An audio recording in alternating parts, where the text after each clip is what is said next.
स्वागत है आप सभी साथियों का हमारे इस नए वीडियो में। और आप लोग कैसे हैं मुझे ज़रूर बताइएगा एक बार। और हम लोग को पढ़ के ख़त्म कर चुके हैं और आज हम पूरी तरीके से ख़त्म करेंगे मेरे दोस्त क्षार को। किसको पढ़ाएंगे आज हम लोग? क्षार को, जिसे इंग्लिश में कहते हैं बेसिक।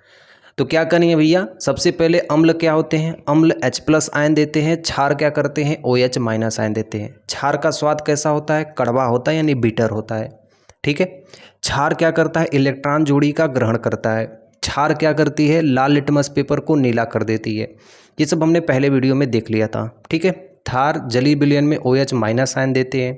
क्षार की जो प्रकृति होती है वो प्रोटॉन ग्रहण करती है। तो ये सारी चीज़ें हमने क्या किया था दोस्तों, पहली वाली वीडियो में देख लिया था। यानी इससे भी पहले एक वीडियो बन गई है, वो है अम्ल की और चैप्टर की बेसिक की। तो आज हम पूरी तरीके से ख़त्म करेंगे वो क्षार के बारे में, और सारी क्षार की जितनी भी नॉलेज है हम लेंगे, साथ ही साथ अपने फेयर को भी कंप्लीट यहीं से करते हुए चलेंगे। ठीक है। पहले क्या करनी है, क्षारक कैसे होते हैं? कड़वे होते हैं। कैसे होते हैं? मैंने बताया आपको क्या करनी है, कड़वे होते हैं। यानी कैसे होते हैं भैया? बीटर होते हैं। इनका pH मान क्या होता है भाई? 7 से अधिक होता है। pH मान क्या होता है भैया? 7 से अधिक होता है। क्या बोल देनी है, pH मान कितनी होती है? 7 से अधिक होती है। ठीक है। ये क्या करते हैं भैया, ये लाल लिटमस पेपर को, लाल लिटमस को क्या करते हैं भैया? नीला कर देते हैं। तो लाल लिटमस पेपर को क्या करते हैं? नीला करते हैं। इतनी सब हमें याद रखनी चाहिए। अब हमें देखना भैया क्षार के प्रकार कितने होते हैं। क्षार के प्रकार कितने होते हैं? तो आप बोल देने भैया 2 प्रकार के होते हैं। ठीक है। क्या बोल देने भैया? 2 प्रकार के। एक होता है जल में विलेयता के आधार पे, एक होता है जल में विलेयता के आधार पे, विलेयता के आधार पे दिख रहा है ना, ये जल में विलेयता के आधार पे। और एक जो हमारा होता है वो है विलयन के आधार पे। याद रहे कितना प्रकार के होते हैं? 2 प्रकार के। पहला जल में विलेयता के आधार पे, दूसरा कहाँ होती है? विलयन के आधार पे। बोलो, जल में विलेयता के आधार पे, दूसरा विलयन के आधार पे। तो भैया विलेयता के आधार पे तो हमारे जो चैप्टर में दिया है वो दिया है भैया, बोल दोगे एक प्रबल क्षार है, एक क्या भैया भाई बोल देना, एक दुर्बल क्षार है। एक क्या भैया? दुर्बल क्षार है। ठीक है। यह कह सकते हैं भैया स्ट्रॉन्ग बेस है। ये क्या कह सकते हैं बाबू? स्ट्रॉन्ग बेस है। इसको क्या कह सकते हैं? वीक बेस है। ठीक है। याद रहेगा ना, कभी भी भूलना नहीं है। इंग्लिश के साथ साथ हमें हिंदी को भी पढ़ते हुए चलना है, ताकि हम हिंदी और इंग्लिश दोनों को अच्छी तरीके से समझने की कोशिश करते रहें। ठीक है। विलयन के आधार पे भैया 2 प्रकार के होते हैं। एक होता है भैया क्या चीज़, एक होता है सांद्र। सांद्र का मतलब मैं बता चुका हूँ, ये मोटा होता है। ठीक है। इसके बारे में डिटेल में पढ़ेंगे कभी। और एक होता है भैया तनु। तनु का मतलब होता है भैया पतला। तनु का मतलब कैसा होता है? पतला। ठीक है। सांग को कहते हैं कॉन्सेंट्रेट। क्या कहते हैं? कॉन्सेंट्रेट। और तनु को कहते हैं भैया डाइल्यूट। ये चीज़ आपको याद रखनी चाहिए। तो भैया क्षार के प्रकार कितने होते हैं? 2 प्रकार होते हैं। क्षार के कितने प्रकार होते हैं? 2 प्रकार होते हैं। एक होता है जल में विलेयता के आधार पे, एक होता है विलयन के आधार पे। तब कहोगे भैया हम तो पढ़ने वाले हैं कौन सा? प्रबल क्षार पढ़ने वाले हैं और दुर्बल क्षार पढ़ने वाले हैं। लेकिन ये कहाँ से होता है? तो भैया इसकी भी जानकारी ले लो। ऐसे क्षार जो जल में घुलने पर, ठीक है, मोटे हो जाएं। ठीक है। कहने का मतलब ये है कि विलायक की मात्रा से विलेय की मात्रा अधिक हो, विलायक की मात्रा से अपेक्षा विलेय की मात्रा अधिक हो, उसे कहते हैं सांद्र मोल। ठीक है। सांद्र क्षार। और जो तनु क्षार होता है उसे कहते हैं भैया विलायक की अपेक्षा विलेय क्या हो? एकदम कम हो, तो उसे कहते हैं तनु क्षार। अब आ जाते भैया प्रबल क्षार किसे कहते हैं? प्रबल क्षार उसे कहते हैं वे क्षार, सेम वही वे क्षार जो जल में आयनित हो जाए। एग्जाम्पल में आपको ले लेनी है sodium hydroxide, potassium hydroxide, ETC, बहुत सारी चीज़ें होती हैं। अब बात भैया दुर्बल क्षार किसे कहते हैं? तो वे क्षार, वे क्षार जो जल में पूरी तरीके से आयनित न हो। क्या कहनी भैया? वे क्षार जो जल में पूरी तरीके से आयनित न हो, यानी न घुले, आयनित न हो, उसे दुर्बल क्षार कहते हैं। उसे दुर्बल क्षार कहते हैं। क्या कहनी है कि वे क्षार जो जल में पूरी तरीके से आयनित न हो, उसे क्या कहते हैं? दुर्बल क्षार कहते हैं। लेकिन दुर्बल क्षार में क्या होता है, जैसे ध्यान से देखिए, जैसे NH4OH यानी अमोनियम हाइड्रोक्साइड। ठीक है। OH को देखिए, क्षार में एक चीज़ आप ध्यान से देखिए, जल में विलेयता के आधार पे यहाँ पे OH- आयन होगा, और इस OH को कहते हैं हाइड्रोक्साइड, हाइड्रोक्साइड। ऑक्साइड। तो जहाँ भी आपको क्षार रहेगा, आपको यदि हाइड्रा ऑक्साइड आपको देखने को मिलता है तो वहाँ पे आप क्या समझेंगे, वो क्या चीज़ है, क्षार है। जैसे देखिए अमोनियम हाइड्रोक्साइड, इसको क्या लिखना है भैया, अमोनियम हाइड्रोक्साइड। इसको क्या बोलनी है भैया, अमोनियम हाइड्रोक्साइड, हाइड्रा ऑक्साइड। क्या बोलनी है भैया इसको, एक बार फिर से आप सभी लोग बोलेंगे, अमोनियम हाइड्रोक्साइड, अमोनियम हाइड्रोक्साइड। एक होता है भैया कैल्शियम हाइड्रोक्साइड, CaOH2, इसको कहते हैं भैया क्या चीज़, कैल्शियम हाइड्रोक्साइड। क्या कहनी भैया, calcium hydra oxide, hydra oxide. ठीक है, याद रहेगा, नाम कभी भूलेगा नहीं, ये बहुत इंपॉर्टेंट नाम होते हैं। ये जो एग्जाम्पल आपको दिख रही है, ये सबसे इंपॉर्टेंट होते हैं। ठीक है, इसलिए इसको तो याद करना सबसे जरूरी होता है। प्रबल क्षार किसे कहते हैं, वे क्षार जो जल में पूरी तरीके से आयनित हो जाए उसे प्रबल क्षार कहते हैं। वे क्षार जो जल में पूरी तरीके से आयनित ना हो उसे क्या कहते हैं, दुर्बल क्षार कहते हैं। ठीक है, कोई दिक्कत यहाँ पे, कोई किसी को परेशानी ठीक है नहीं होती। जहाँ भैया जो सोडियम हाइड्रोक्साइड होता है वो कहाँ पाया जाता है, तो आप लोग बोल देना भैया ये कहाँ पाया जाता है, साबुन में पाया जाता है। कहाँ पाया, बोल देना भैया, साबुन में पाया जाता है। कहाँ पाया जाता है भैया, साबुन में पाया जाता है। ठीक है, इतना सा छोटा सा चीज़ है। ठीक, कोई दिक्कत यहाँ पे नहीं हुआ। ठीक, और भी लिख सकते हो, साबुन में हो सकता है भैया, कागज में हो सकता है। ठीक है, साबुन में हो सकता है, कागज में हो सकता है, और उसके बाद क्या हो सकता है भैया, हाँ क्या, सही है ना, हाँ, साबुन में हो सकता है, कागज में हो सकता है, अपमार्जक में हो सकता है, साबुन में हो सकता है, कागज में हो सकता है, अपमार्जक के निर्माण में हो सकता है। भैया इसका उपयोग कहाँ हो सकता है, चमड़ा उद्योग में हो सकता है। कहाँ हो सकता है भैया, चमड़ा उद्योग में, इसलिए इम्पोर्टेंट है। ठीक है, ये सब उपयोग भी पूछ सकते हैं एग्जाम में। तो भैया क्या कहनी है, साबुन में उपयोग होता है, कागज में, अपमार्जक में, चमड़ा उद्योग में, और कहाँ होता है भैया, गंदे नालों में। कहाँ भैया, गंदे नालों में प्रयोग किया जाता है, गंदे नालों में, मोटर के निर्माण में। कहाँ ने, मोटर के निर्माण में, मोटर के निर्माण में सोडियम हाइड्रोक्साइड का भी उपयोग किया जाता है। और सोडियम हाइड्रोक्साइड को क्या कहते हैं भैया, कास्टिक सोडा कहते हैं। क्या कहते हैं भैया, कास्टिक सोडा। नाम बोलो भैया, क्या कहते हैं, सोडियम हाइड्रोक्साइड को क्या कहते हैं, caustic soda, caustic soda, caustic soda. याद रहेगा, कभी भी भूलेगा नहीं। सोडा वाले में कभी भी दिक्कत नहीं होनी चाहिए। जैसे देखो मैं तुमको बताता हूँ, ठीक है, एक होता है बाबू वॉशिंग सोडा। क्या कहते हैं भैया, वॉशिंग सोडा। ठीक है, वॉशिंग सोडा। एक होता है बेकिंग सोडा। एक होता है क्या चीज़, बेकिंग सोडा। एक क्या भैया, बेकिंग सोडा। और एक होता है बेकिंग पाउडर। एक होता है बेकिंग पाउडर, बेकिंग पाउडर। ठीक है, ये तीन चीज़ है। तीन चीज़ में सबसे ज़्यादा कन्फ्यूजन होता है, किसको वॉशिंग पाउडर कहें, किसको बेकिंग पाउडर कहें। ध्यान रहे, देखो ये बेकिंग सोडा है, इसको कहते हैं खाने का सोडा। इसको क्या कहते हैं, खाने का सोडा कहते हैं। बेकिंग पाउडर क्या कहते हैं, खाने का सोडा। मैं यहाँ पे लिख दे रहा हूँ, नोट्स आप लोग बनाइएगा तो ये अलग चीज़ है। ठीक है, बेकिंग सोडा को कहते हैं, एक और नाम इसको कहते हैं, यहाँ पे ऐसे मैं कर देता हूँ तीर को। ठीक है, खाने का सोडा इसी को कहते हैं, या कैल्शियम। ठीक है, इसको कहते हैं बेकिंग सोडा। ठीक है, sodium hydrogen carbonate, sodium by carbonate इसी को कहते हैं, सोडियम बाई क्या कहते हैं भैया, कार्बोनेट। तो तीन चीज़ एक ही नाम कहलाता है भैया, किसका, बेकिंग सोडा। या सोडियम हाइड्रोजन कार्बोनेट भी एक नाम और होता है। ठीक है, ये इसका है इधर का। तो भैया खाने में किसकी ज़रूरत होती है, अगर खाना खाते हैं तो किसकी ज़रूरत होती है, पानी की ज़रूरत होती है। खाना खाने में किसकी ज़रूरत होती है, पानी की ज़रूरत होती है। तो आपको क्या लिख देनी, H, यानी NaHCO3। ठीक है, क्या करनी भैया, NaHCO3 किसका हो गया, बेकिंग सोडा का। और वॉशिंग सोडा कहेगा तो सिर्फ क्या लिख देना, Na2CO3। ठीक है, क्या कहना है, Na2CO3, sodium carbonate, sodium by carbonate किसका होता है, खाने का सोडा। और जो ये बेकिंग सोडा बनता है किससे बनता है भैया, NaHCO3 प्लस टार्टरिक अम्ल से। किस अम्ल से बनता है भैया, टार्टरिक अम्ल से बनता है। ठीक है, ये चीज़ कभी नहीं भूलनी चाहिए। ठीक है, इससे आप अलग से भी लिख सकते हैं, क्योंकि आप इसमें कभी भी कन्फ्यूजन नहीं होना चाहिए मेरे दोस्त। ठीक है, वॉशिंग सोडा किसे कहते हैं, बेकिंग सोडा किसे कहते हैं, बेकिंग पाउडर किसे कहते हैं, ये सब चीज़ें आपको अच्छे से समझ में आनी चाहिए। ठीक, कोई दिक्कत, कोई दिक्कत नहीं। आगे देखो, यहाँ तक हो गया। अब हम कुछ pH मान आपको बताते हैं। ठीक है, इसके बाद हम इसको नोट कर लीजिए, और इसके बाद हम pH मान आपको बताएंगे कि क्या होती है pH मान। सही तो, ठीक है, तो यहाँ तक हो गया। और इसके बाद ये वाला जो चीज़ है, इसको, ये चमड़ा उद्योग और गंदे नाले में और जो मोटर कार के निर्माण में, ये तीन चीज़ों में दोस्तों इसको लिख दीजिएगा, कैल्शियम हाइड्रोक्साइड CaOH2 का प्रयोग किया जाता है। ठीक है, ये चीज़ है, और ये वाला चीज़ है अलग अलग चीज़ें। तो ये अलग अलग चीज़ें हैं, इसको ध्यान से देखिएगा। अब हम पढ़ते हैं भैया क्षारक के बाद अब हमें पढ़ना है भैया क्षारक का उपयोग हो गया, और क्षारक के बाद एक सूचक है। तो देखिए सूचक बहुत बड़ी पॉइंट नहीं है। सूचक का कार्य क्या होता है कि वो आपको अम्ल और क्षार को पहचानने का कार्य करता है। अम्ल और क्षार का पहचानने का कार्य कौन करता है भैया? सूचक करता है। क्या करता है भैया? सूचक करता है।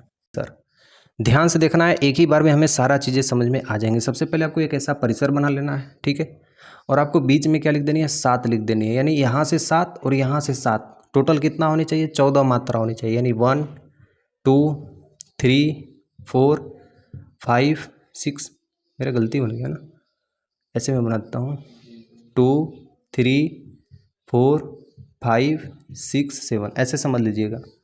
ये 8 9 10 11 12 13 14, 14 हो गई। अब मेरे दोस्त बात समझिएगा, बीच में कौन है? तो बोलेंगे भैया 7 है। बीच में कौन है? 7 है, ठीक है।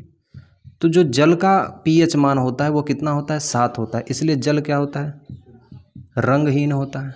जल कैसा होता है भैया? रंगहीन होता है, गंधहीन होता है, ना अम्ल लगेगा ना ही क्या होता है? क्षार होता है, गंधहीन होता है। जल कैसा होता है? रंगहीन, गंधहीन, स्वादहीन। जल कैसा होता है? रंगहीन, गंधहीन, स्वादहीन, ठीक है। इसलिए इसे कहते हैं उदासीन। नाम अलग अलग हैं, लेकिन 7 पे जो भी मान आता है इसे क्या कहते हैं? उदासीन। क्या कहते हैं भैया? उदासीन। इधर से इधर बढ़ेंगी तो अम्लीयता बढ़ेगी। क्या बढ़ेगी? अम्लीयता बढ़ेगी, ठीक है, बढ़ेगी, यानी जो सबसे खट्टा पदार्थ होगा वो सबसे आगे होगा, और जो कम खट्टा होगा वो 5 6 7 के कहाँ होगा? बीच में होगा। जैसे नींबू, क्या हो गया भैया? नींबू का होता है 3.4, तो वो कहाँ भैया? इधर है, ठीक है। तो जो मान सबसे खट्टा होगा वो इधर, और जो मान सबसे बड़ा होगा अम्लीयता में वो इधर। लेकिन क्षारता में सबसे कम इसी का ठीक विपरीत होता है, यानी जो मान पहले होगा, जो मान इधर होगा उसकी क्षारीयता कम होगी, जो मान इधर होगा उसकी क्षारीयता क्या होगी? ज़्यादा होगी। तीर के अनुसार पहचाननी हमको, ठीक है। यहाँ पे लिख देता हूँ क्षारीयता बढ़ेगी, क्षारीयता बढ़ेगी। यानी कहने का मतलब है कि इधर यदि क्षार होगा तो क्षार का pH मान कम होगा, इधर क्षार यदि होगा तो उसकी क्षारीयता क्या होगी? ज़्यादा होगी। इधर यदि अम्ल कोई 1 2 3 में पाया जाएगा तो अम्ल का मान ज़्यादा होगा, और 4 5 6 पे यदि पाया जाएगा तो अम्ल का मान क्या होगा? कम होगा, ठीक है। तो ये चीज़ है हमारा, क्या चीज़ है भैया? pH मान है। क्या चीज़ है? pH मान है। तो कुछ मैं ऐसे तत्वों को लिखवा देता हूँ जो आपको सबसे ज़्यादा जानने जरूरी है। सबसे पहले देखिए नींबू का रस, ठीक है, नींबू का रस, ठीक है, उसका pH मान कितना होता है? 2.5 होता है। नींबू का pH मान कितना होता है? 2.5 होता है, ठीक है। शुद्ध जल का कितना होता है? सब इंपॉर्टेंट है, नोट करिएगा। शुद्ध जल का कितना है भैया? शुद्ध जल का कितना है? तो शुद्ध जल का बोल देना भैया 7 नहीं होता भैया, 8 होता है। वो तो सिर्फ पानी का है, पानी मतलब H2O। एक मिनट रुक जाओ, देख लेने दो। हाँ, शुद्ध जल का 7 होता है। पेय जल का होता है 6.0। पेयजल का कितना होता है? पेयजल और मृदु जल, पेयजल और मृदु जल का कितना होता है? 6, यानी मृदु जल कितना होता है? 6 होता है। कितना होता है भैया? 6 होता है। आरओ का पानी कभी पिए हैं तो उसमें ऐसा लगेगा कि घर का पानी से आरओ का पानी से अंतर है, कुछ आपको अम्लीय जैसे गुण उसमें देखने को मिलेंगे, तो उसे कहते हैं मृदु पेय। तो मृदु पेय कितना होता है भैया? 6.0, या इसे कह सकते हैं मृदु पेय।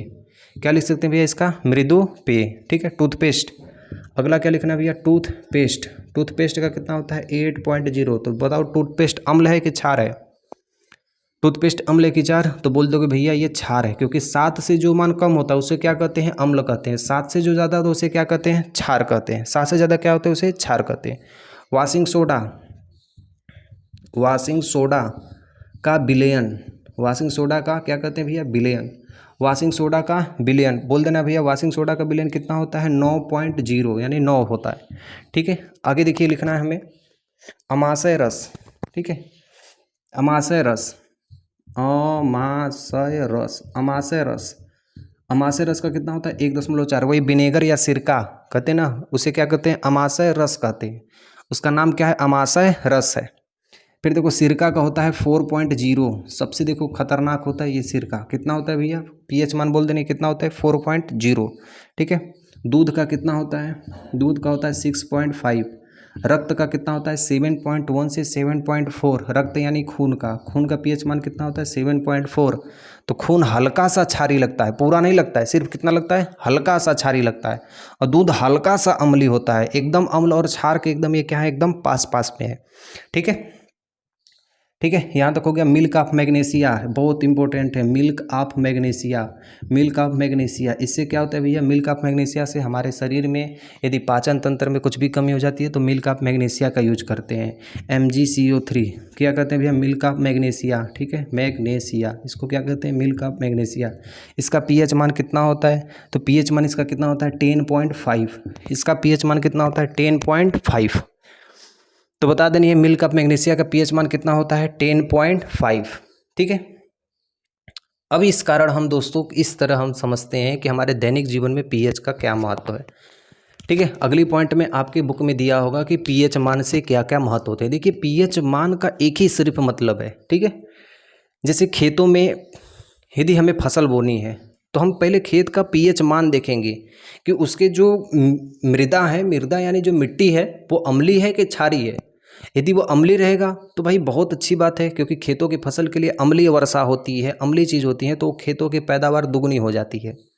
तो इसलिए जो भी चीज़ें होनी चाहिए, यदि अम्लीय गुड़ पाया जाए तो समझ लो अच्छा है, क्षारीय गुड़ है तो उसमें यूरिया डाई सब मिला के हम उसको अच्छे तरीके से अम्लीय गुड़ पे लाते हैं, तब जाके हमारी अच्छी फसलें होती हैं।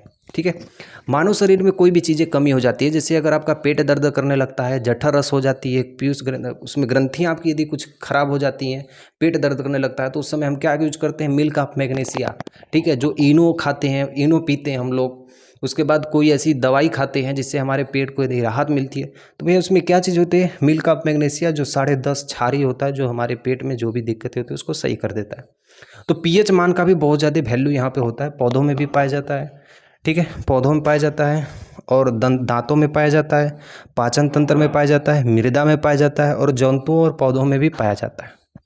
तो ये पीएच मान के सबसे इंपॉर्टेंट उदाहरण है। सबसे पहले इसको क्या करिए नोट कर लीजिए।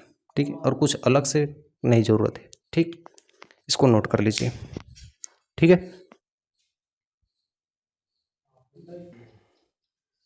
ठीक है, हो गया यहाँ तक।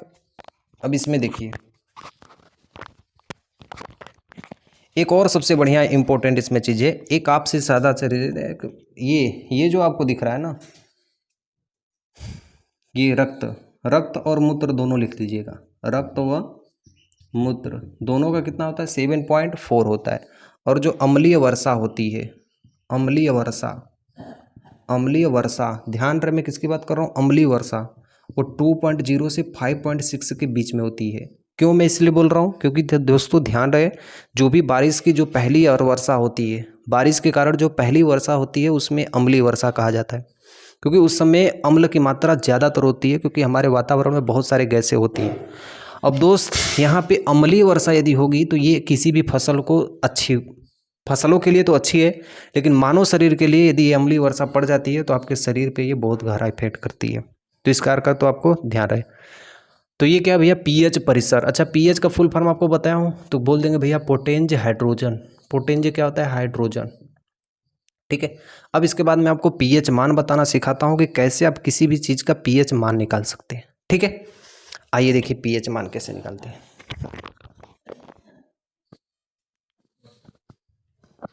ठीक है, अब हमें पढ़ना है भैया, क्या चीज़ पढ़ना है, पीएच मान। क्या पढ़ना है भैया, पीएच मान। इस एच को थोड़ा बड़ा लिख देना है। अब एक लोग भैया बोलोगे पीएच क्या कहते हैं, तो वो पीएच क्या था, अलग था। अब यहाँ पे क्या भैया पीएच अलग है, क्योंकि यहाँ पे एच क्या है भैया बड़ा है, और POH मान पूछ दिया। इसको क्या कहते हैं, पीएच किसे कहते हैं, जिसे कहते हैं पावर ऑफ हाइड्रोजन। क्या कहते हैं भैया, बोलो, पावर ऑफ हाइड्रोजन। और इसे क्या कहते हैं भैया, पावर ऑफ हाइड्रोक्साइड, ठीक है, क्या कहते हैं, power of hydrogen, power of hydroxide. ध्यान देनी है, मुझे क्या पढ़ना है भैया, पीएच मान पढ़ना है। हमें सिर्फ फार्मूला से याद करनी है। यदि मैं पीएच लिख दिया तो -log H प्लस आयन कर देना मेरे दोस्त, और फार्मूला की परिभाषा यही से हो जाएगी। हाइड्रोजन आयन सांद्रण, क्या करनी है, हाइड्रोजन आयन